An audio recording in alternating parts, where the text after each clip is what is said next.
Hello, hello, hello. Welcome to the Manic Candice Podcast. It's your girl Candice back at it again with a brand new episode of the podcast. And today, this morning, this evening, this afternoon, this good night, we are going to discuss lust and hypersexuality.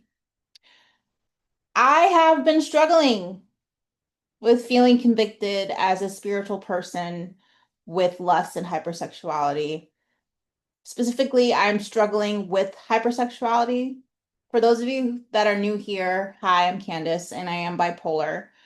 One of the symptoms of bipolar is hypersexuality, but it has come to my attention that you do not need to be bipolar to deal with hypersexuality and overall lust. Lust is defined as a strong sexual desire, whereas hypersexuality is defined by behavior rooted in lust. Um, it's an obsession with sex. And I'm going to argue that lust can be seen as hypersexuality. Hypersexuality describes an inability to control sexual thoughts, urges, or behaviors. Like I said, it's an obsession with sex. And I know it's uncomfortable for me to record this because I just admitted I'm struggling with hypersexuality. And frankly,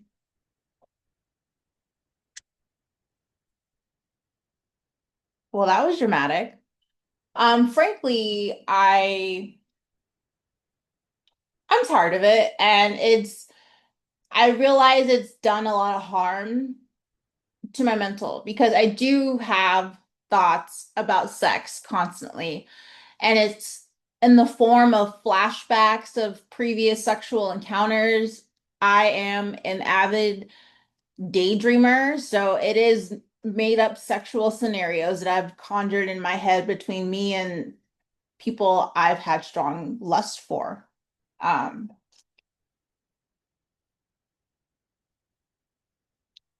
I was hypersexual as a child. I had access to the internet and I was a curious child. So my pornography addiction started when I was 8, and those videos, those images in a child's brain, we don't all reach hypersexuality in the same way, but for me, it started with the porn. And it actually started with an assault. See, we're going to dissect what hypersexuality is day to day, how what it's like living with it. I know I'm not the only one struggling with hypersexuality because I'm on Twitter, X. I am on TikTok, and I have a few TikToks to show you tonight, today, this morning, this evening, this afternoon, this good night, whenever, wherever you're listening, me's and me's.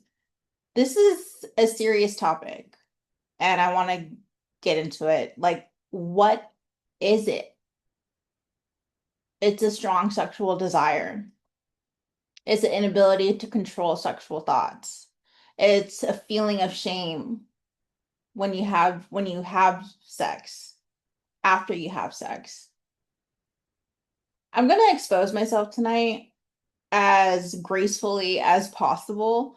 Um, I'm no stranger to doing that. If you are a new listener to the Manic Candice podcast, I don't shy away from topics that are difficult to talk about. And I often put myself on in the hot seat, literally. Like I said, that being lustful and hypersexual can make us feel ashamed. What do I mean by that?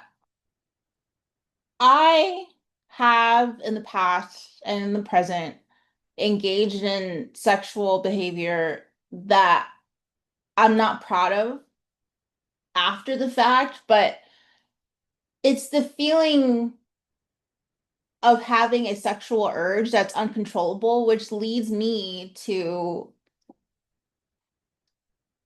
risky sexual behavior. I'm just gonna admit it. Like I engage in risky sexual behavior and I am ashamed of it. I am tired of being this way. It's a hypersexuality is a mental state. If you're constantly thinking about sex, you have an addiction to pornography,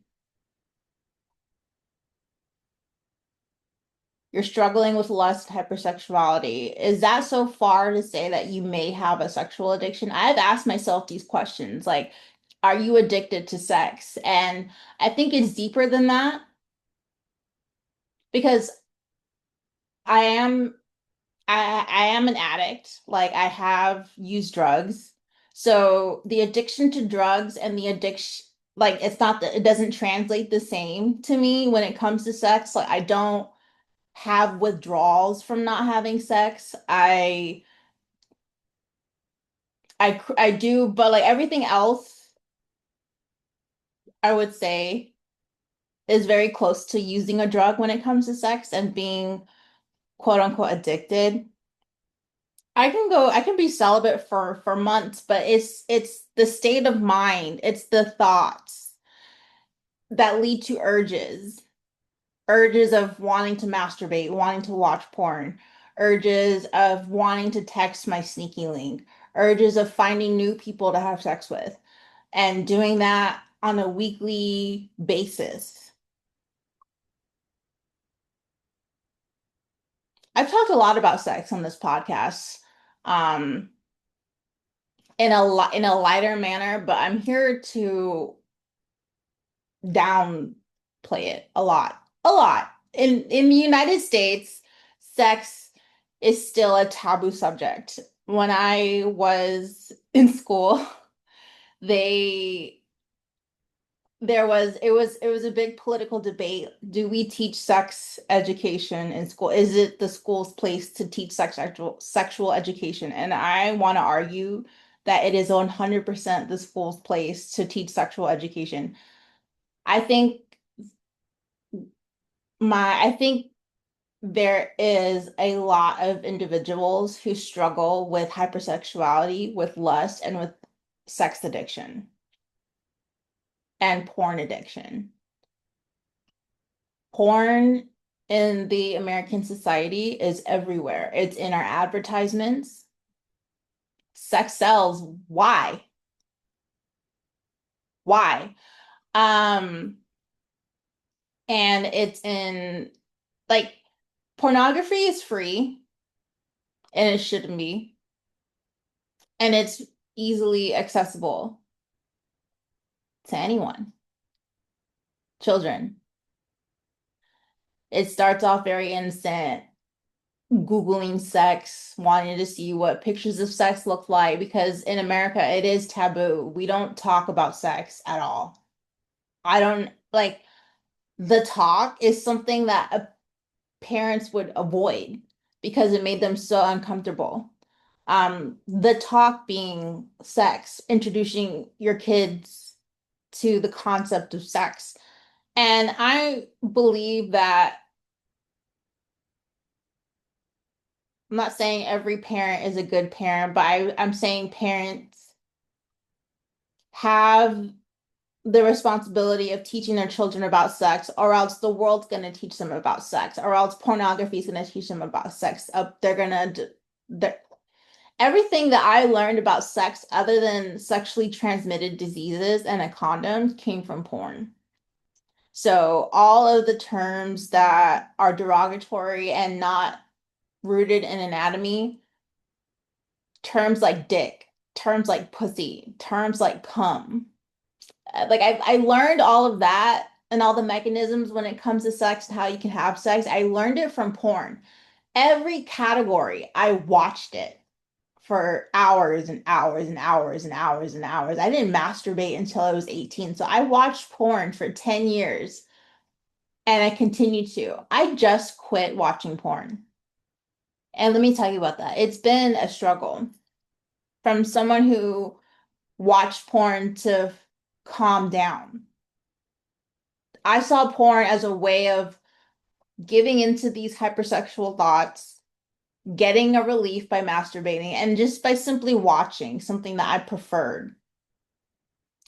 For me, hypersexuality is about taking control back from when I was assaulted. I was assaulted as a child, and I was exposed to pornography as a child. And those two things, I believe, made me hypersexual. I'm not a doctor. I'm not here to diagnose you. I'm not here to officially diagnose myself, but I can confidently say that I have been struggling with hypersexuality and lust. And I'm not the only one, and you're not the only one. Thank God. It is so hard to tell myself that the thought I just had about this person is inappropriate. It's hard to tell myself wanting to give in to sexual urges while at work is inappropriate. I have to tell myself that although sex feels good, it's not something worth risking your life over. And for me personally, I have hid behind hypersexuality as some type of sexual freedom, but in reality and in truth, I believe that my hypersexuality I use to regain control from my sexual assault. And I think that's at the root of what a lot of us are dealing with when it comes to hypersexuality is there is a lack of something. I have done some research and I have a couple videos that I want to show you that I'm going to share with you in a second that pertains to hypersexuality, what it is, where it comes from, and how to heal from it. And we are going to expand on those topics, where it comes from, how to heal from it. We just scratched the surface on what it is. Let me take a sip of my water. We are not advertising. We are not advertising. We are not sponsored.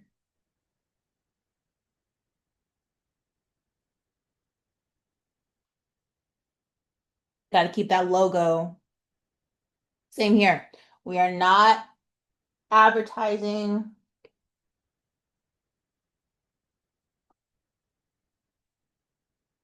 We are not sponsored. If you want to sponsor me and you are a whatever company, hit me up. info@mdmaq.com. Anyways,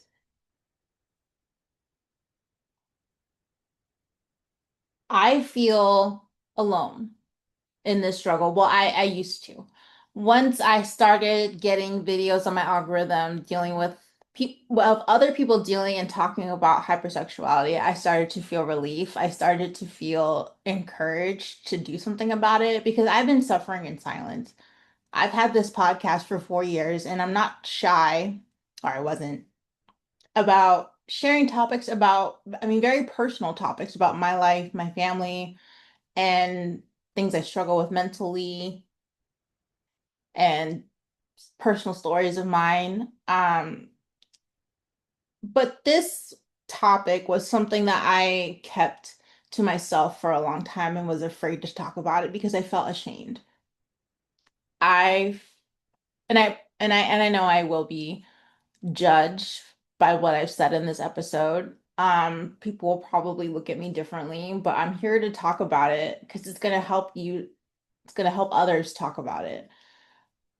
I look under the comments of posts about hypersexuality, and it's of people expressing that they wish other people would talk about it so that it could be it could just be discussed and have an open discussion. This is a safe space to have a discussion about hypersexuality.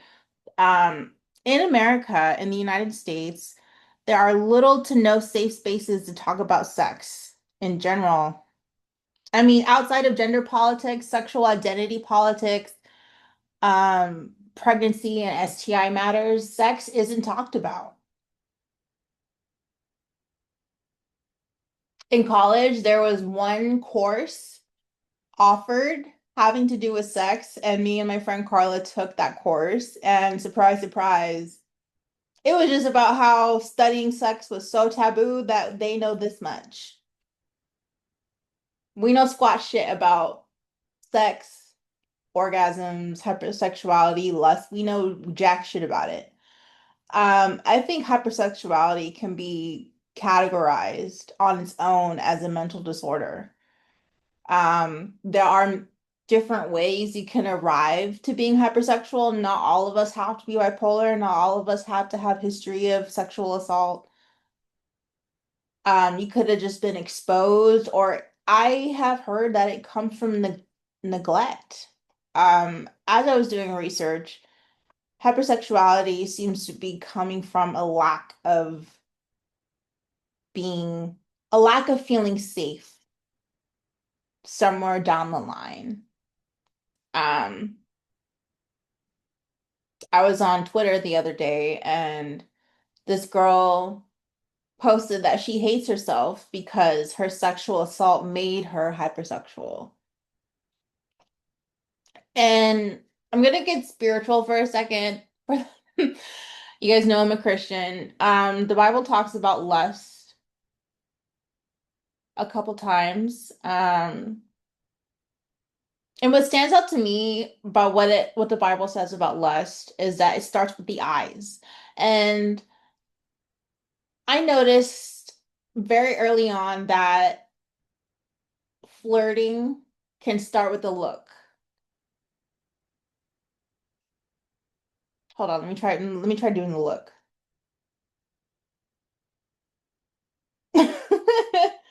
Um, it starts with the look, and I couldn't agree more. For those of us that can see, no shade, lust begins when you see someone that you're like, holy shit, I want to fuck. Um, Maybe not that dramatic, but you're just like, shit, you know?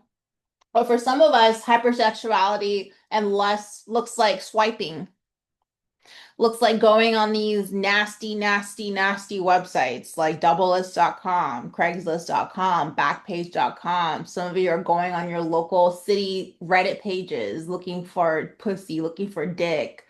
Um, I say that in fun, but I'm being very serious. When, because I've been so desperate to find partners. I mean, like without a relation, like a sexual partner, like a one night stand, for a lack of a better term. I have been on those websites on the female side looking for sex, and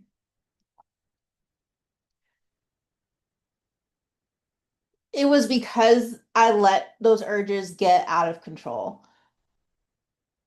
When you have a sexual urge, it's not always like 9 times out of 10, it's not the best to act upon it because it probably is gonna come at an inappropriate time. You're in a conversation with someone you find attractive, but it's a professional setting. Um, you have to control your urges. And controlling your urges for me, it looks like abstaining from sex at this point.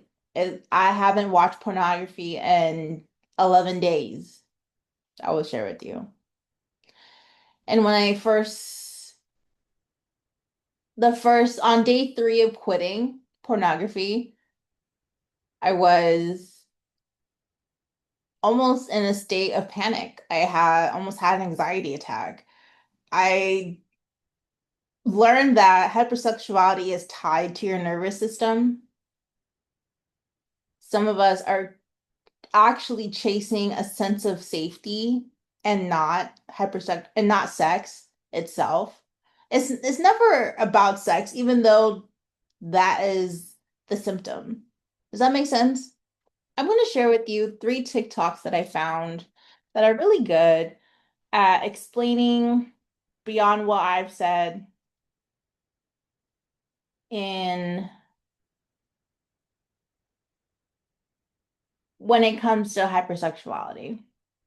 So let's go ahead and click on this one. It's by a doctor. So, what about hypersexuality? Is it associated with mania and ADD? Yes. It's also associated because porn is everywhere.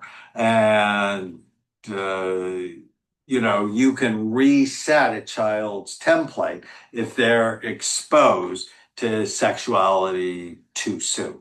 It's often associated with people who have ADD or ADHD because the low dopamine availability in their brain. That's one of the reasons we think causes ADD, is being constantly sexual increases dopamine. Now, may wear out their pleasure centers, and then it takes more and more to get the same response. When people go through a manic episode, so clearly they become either hypersexual, hyper-religious, spend money they don't have, very impulsive, they have pressured speech.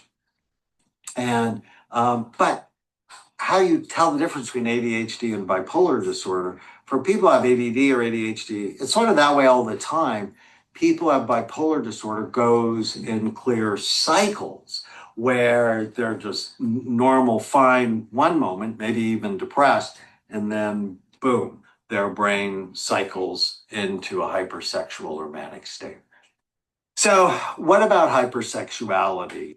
The more hypersexual you are, the more you are pushing away and avoiding traumatized emotions, low self-worth, low emotions. The reason why I say this is because it's 100%. It's literally 100% fact. Every time I have ever met a person who lives extremely hypersexual lives, when I sat with them, when I work with them, behind that hypersexuality, there was either abandonment, there was trauma, there was abuse, there was unacknowledgement from a caregiver, there was lack of so many things. We live in a time where people glorify hypersexuality and they look at it as like freedom or you're in control. You're not in control. You are literally actually the opposite of control. You are using an energy that's so pushed away and it's displaced and it's being put in an area where you can express it sexually. This is why when you meet people who are super, super hypersexual, notice this in ways, it's almost like they're trying to prove something with it. I say this through my own experiences of working with people. There is 100% a correlation between people who are hypersexual and have a lot of trauma. Because when you really think about it, when you value something, like let's say, for example, you bought a new car or you bought new jewelry or anything that you look at with value, you're not going to let everybody touch it. You're not going to let everybody use it and abuse. You're just not. It's literally common sense. When people say I'm just naturally hypersexual because it makes me feel free and control, no, you're lying to yourself. And it's not a judgment. This is where people have to take out emotion, look at things for what they are, okay? The more hypersexual you are, you're taking that displaced energy and you're outsourcing. You're taking it and you're throwing it onto other people to prove something. You're trying to prove a point. You're trying to prove that you're valuable. When something is valuable and something's high caliber, it doesn't have to prove anything. It just is, okay? So notice and understand this. More experienced people who are hypersexual, if you really go down to their core and learn them on a very deep level, there's so much fucking pain there. They're trying so hard to mask it with freedom. The more Psychology shows that if you need to be touched or sexually pleased to relax and feel safe, that isn't a high sex drive. It's your nervous system hijacking pleasure to survive pain. I'll explain. Childhood neglect or abuse wires your amygdala to treat intimacy like a crisis. So your brain seeks dopamine hits, sex, random risky hookups, pornography, or whatever it is to silence the alarm. World psychiatry proves that trauma survivors use sexual behavior like a drug to regulate emotional pain. It's never about the act. It's about escaping the bad memories of the past, even if it's for just 10 minutes. The problem is two major pathways in your brain get corrupted and it never feels like enough. One, you get a dopamine surge. The sex starts to flood your brain with the same chemicals that reward you or give you pleasure, temporarily silencing the pain or the fear that you're going through. Two, your bonding system shuts down, which makes intimacy start to feel empty and keeps you chasing the next high. So you are going to search to be physically close to people, but emotionally, you will be galaxies apart. When I was younger, I was exactly that way. The riskier it was, the more I would be turned on by the idea of it. And that's the trap. The more you indulge, the more shame you accumulate, and the more distance you're going to feel from yourself. One thing you can do to rewire the cycle is ask yourself before an intimate encounter, am I really seeking connection or am I seeking escape? And the answer is obvious when it comes to self-pleasure. But if it is escape, pause and reclaim agency over the emotions that you're running from. You can also replace one sexual urge with another dopamine hijack like weightlifting, sprinting, cold showers. It releases the hormones that you were chasing while allowing you to rewire the craving pathway in your brain. You're not broken, you just have to stop running. Hardwired helps you rebuild safety in your nervous system. I liked those videos. That's why I chose them to share. I want to emphasize that you do not have to be a victim of childhood sexual assault to be hypersexual and to struggle with lust. Just want to emphasize because the last video did have a comment from a TikTok user saying that her childhood was good and that she didn't have her hypersexuality doesn't come from her childhood. So I want to emphasize that. You don't have to be abused or have trauma to be hypersexual. If you're struggling with hypersexuality and you want to vent, I'm a good person to vent to. My email is in the description below. It's info@mdmaq.com. Might take me a minute to respond, but I'll respond. And if I have permission to share your story, I will share on a future episode. But being hypersexual isn't helped by living in a society that glamorizes a hookup culture. Choosing to do the right thing for you may look like abstaining from this hookup culture altogether. It may look like abstaining from dating for a while, because you don't know how to date when you're hypersexual. I will admit that. Um, so what am I doing to kind of fix this? I'm doing the most obvious thing is staying away from pornography. Pornography for me can lead to going on websites where I could find someone easily to hook up with, hooking up with them, feeling ashamed that I did that again, exposed myself again. And it's like, it leaves a question like, do I value myself? And I do, but I have this wiring in my brain that I have put together. And I love this lightning. I love this lightning, the timing of this lightning in the background. Um, I need to act accordingly to what I just said. And I said I do value myself. So when you value something, you don't let everybody touch it.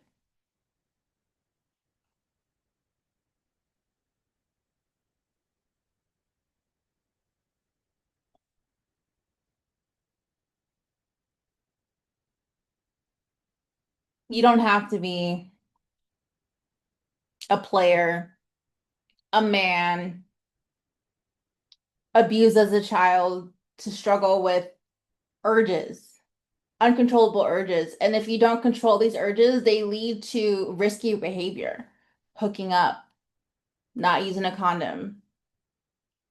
You risk unwanted pregnancies. You risk death by exposing yourself to potential STDs that are incurable and that lead to conditions that cause death. Um, that should be enough for anyone, but for people who are struggling with lust and hypersexuality, it's not that black and white. We are struggling with the reward system in our brain that we created that doesn't serve us. If you ask yourself, why can't I stop hooking up? Why can't I stop fucking random people? Why can't I stop watching porn? Why can't I stop thinking about sex? Why can't I? And this is where I'm putting in discipline for myself is that when I have thoughts about sex, I immediately tell myself, this isn't appropriate at this time. Because when I tell you, when I wake up is when I start thinking about sex. When I'm at work, I'm preoccupied with thoughts about sex. When I am in conversation, I am preoccupied with thoughts about sex. When I am just trying to relax, I'm preoccupied with thoughts about sex, and they're automatic.